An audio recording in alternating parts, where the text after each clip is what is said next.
नमस्कार, मैं हूं प्रभाकर मणि तिवारी। आप देख रहे हैं मेरा ये खास कार्यक्रम पॉलिटिक्स विद प्रभाकर। जैसा कि मैं पिछले कुछ दिनों से कर रहा हूं, कोलकाता नगर निगम चुनाव पे खबरें बता रहा हूं, इससे संबंधित खबरें आपकी चुनाव अभियान की। अब आखिरी घड़ी आ पहुंची है। अब कल यानी रविवार 19 दिसंबर को नगर निगम की 144 सीटों पर मतदान होना है। मैं पहले भी आपको बताता रहा हूं कि बीजेपी का चुनाव प्रचार काफ़ी उदासीन और धीमा रहा है, लेकिन खास बात यह है कि इन चुनाव में अब की नेताओं के परिजनों की भी भरमार है। वे लोग भी ताल ठोक रहे हैं। एक सांसद भी मैदान में है, माला राय। इसके अलावा 6 विधायक भी हैं तृणमूल कांग्रेस के। सबसे प्रमुख नाम जो है नेताओं के परिजनों में, उनमें है ममता बनर्जी के भाई।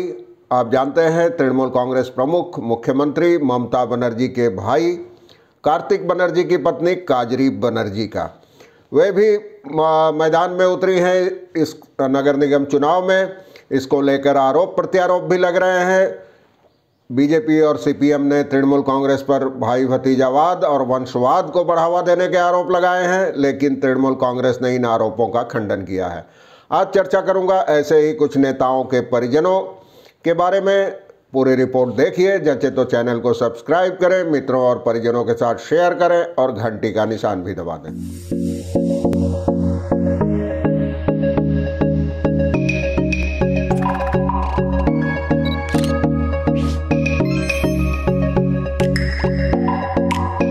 जैसा कि मैंने आपको बताया, इस बार नेताओं के जो परिजन मैदान में हैं।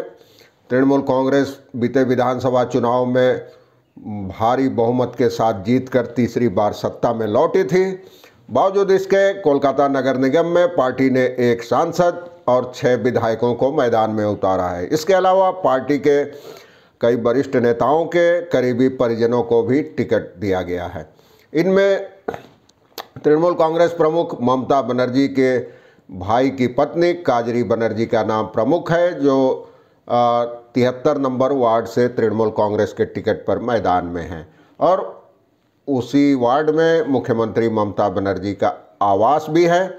इसके अलावा जिन दूसरे प्रमुख टीएमसी नेताओं के परिजनों को टिकट मिला है, उनमें महिला और बाल विकास मंत्री शशि पांजा की बेटी पूजा पांजा, और जो 8 नंबर वार्ड से लड़ रही हैं, पूर्व मंत्री सुब्रत मुखर्जी की बहन तनिमा चटर्जी को 68 नंबर वार्ड से टिकट दिया गया है। इसके अलावा ममता सरकार में स्वास्थ्य राज्य मंत्री चंद्रिमा भट्टाचार्य, उनके बेटे सौरभ बोस को टिकट मिला है। इसके अलावा एमएलए जो हैं स्वर्ण कमल साहा, उनके पुत्र संदीपन साहा को टिकट मिला है। और राज्यसभा सांसद शांतनु सेन की पत्नी काकुली सेन और वाम मोर्चा सरकार में पूर्व मंत्री और आरएसपी के नेता खिति गोस्वामी की बेटी वसुंधरा गोस्वामी भी मैदान में हैं। टीएमसी ने, आपको मैंने बताया, 6 विधायकों को टिकट दिया है। इनमें पूर्व मेयर फिरहाद हकीम भी शामिल हैं। बाकी लोगों में अतीन घोष, देवाशीष कुमार, देवव्रत मजुमदार, परेश पाल और रत्ना चटर्जी के नाम हैं। इनमें सबसे हैरत भरा नाम है दक्षिण कोलकाता की सांसद माला राय का। हालांकि पार्टी ने अभी मेयर पद के लिए कोई चेहरा सामने नहीं किया है। वैसे पहले बाबुल सुप्रियो के भी चुनाव लड़ने की उम्मीद जताई जा रही थी, लेकिन उनको टिकट नहीं दिया गया। तो ये है। दूसरी ओर ममता बनर्जी के भाई की पत्नी को लेकर भी विवाद हो रहा है। वे उसी वार्ड से लड़ रही हैं जहां मुख्यमंत्री का आवास है और उनका कहना है कि मैं शादी से बहुत पहले और बचपन से ही दीदी यानी ममता बनर्जी का समर्थन करती रही हूं। उनसे मैं बहुत प्रभावित रही हूं और 1993 में शादी के बाद से ही दीदी ने हर चीज़ में मेरा मार्गदर्शन किया है। उनका कहना था कि किसी ने दीदी को उनका नाम सुझाया चुनाव लड़ने के लिए, तो पहले उन्होंने सोचा कि यह एक मजाक है, लेकिन दीदी ने अचानक मुझे चुनाव लड़ने की जिम्मेदारी सौंप दी। उन्होंने इस आरोपों से इनकार किया है कि उनको सीएम की करीबी परिजन की वजह से ही टिकट दिया गया है। काजरी कहती हैं कि मैं 1993 से पार्टी से जुड़ी हूं और 28 वर्षों से कालीघाट इलाके में रह रही हूं और इलाके के लोगों से मुझे भारी समर्थन मिल रहा है और मुझे आम लोगों को यह बताने की ज़रूरत नहीं है कि मैं कौन हूं। काजरी के पति कार्तिक बनर्जी भी उनका प्रचार कर रहे हैं। उनका कहना था कि हम चाहते थे कि हमारे परिवार का कोई सदस्य यहाँ से चुनाव लड़े। मैंने पहले दीदी के लिए काम किया भवानीपुर उपचुनाव में और अब अपनी पत्नी के लिए काम किया है जो दीदी के अधीन काम करेंगी। काजरी ने वादा किया है कि अगर वे जीतती हैं तो घाटों और गंगा नहर का जीर्णोद्धार करेंगी, पार्कों के सौंदर्यीकरण का अभियान चलाएंगी और झुग्गियों को विकसित करेंगी। उनके चुनावी वादों में महिला सुरक्षा का मुद्दा भी महत्वपूर्ण है।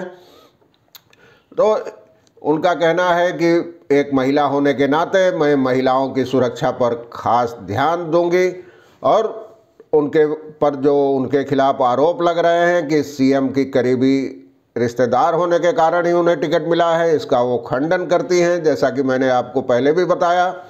काजरी का कहना है कि बीजेपी जैसी आधारहीन पार्टी जिसका न तो कोई समर्थन है न तो कोई संगठन है, वही ऐसे बेसिर पैर के अफवाह ऐसे बेसिर पैर की फैला रही है और लोगों का समर्थन मेरे साथ है। तो ये चल रहा है। दूसरी ओर सीपीएम के पूर्व विधायक सुजन चक्रवर्ती ने आरोप लगाया है कि राजनीति में तो कोई भी आ सकता है, लेकिन अभिषेक बनर्जी और काजरी बनर्जी ममता बनर्जी का हाथ पकड़कर राजनीति में आए हैं।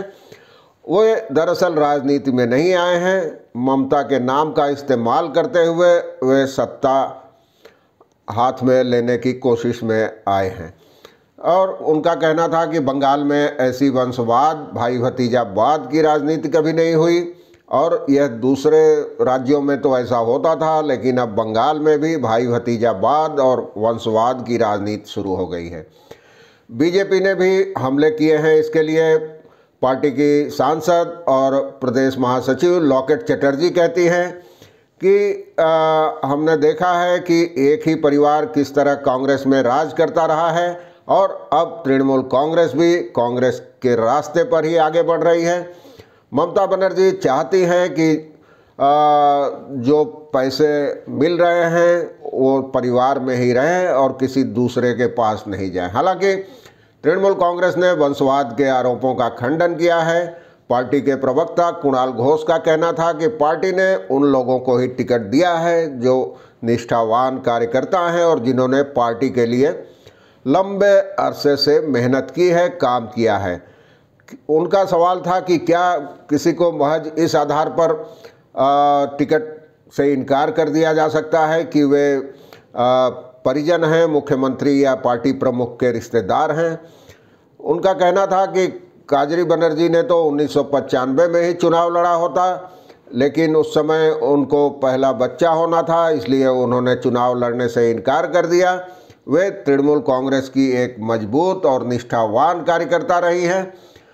और आपको बता दूं कि तृणमूल कांग्रेस ने जो 142 उम्मीदवारों की सूची जारी की थी, उनमें 64 महिलाएं थी और लेफ्ट फ्रंट 114 सीटों पर उम्मीदवार खड़े किए हैं उसने। और राजनीतिक पर्यवेक्षकों का कहना है कि परिवारवाद और वंशवाद के आरोप तो लगते रहे हैं, चूँकि एकदम करीबी रिश्तेदार हैं काजरी बनर्जी। राजनीतिक पर्यवेक्षक विश्वनाथ चक्रवर्ती का कहना है कि दरअसल तृणमूल कांग्रेस कभी किसी सिद्धांत या आदर्शों के आधार पर उसका गठन नहीं हुआ था। वह सीपीएम सरकार को सत्ता में हटाने के एकमात्र मकसद से ही बनी थी। अलग से उसका गठन किया था कांग्रेस से निकलकर ममता ने। उसके बाद ममता बनर्जी लगातार चुनाव जीतती रही हैं और लोकप्रिय रही हैं। और उनके भतीजे सांसद अभिषेक बनर्जी के बारे में भी यही बात कही जा सकती है। बहरहाल ये सब तो बातें होती रहेगी। हर चुनाव में वंशवाद परिवारवाद के आरोप लगते रहे हैं। अब देखना है कल यानी रविवार को होने वाले चुनाव में कौन कितने पानी में रहता है। हालांकि इसका पता 21 दिसंबर को चलेगा जब वोटों की गिनती होगी। तब तक के लिए नज़र रखिए, मैं अपडेट देता रहूँगा लगातार। आज के लिए बस इतना ही, धन्यवाद, नमस्कार।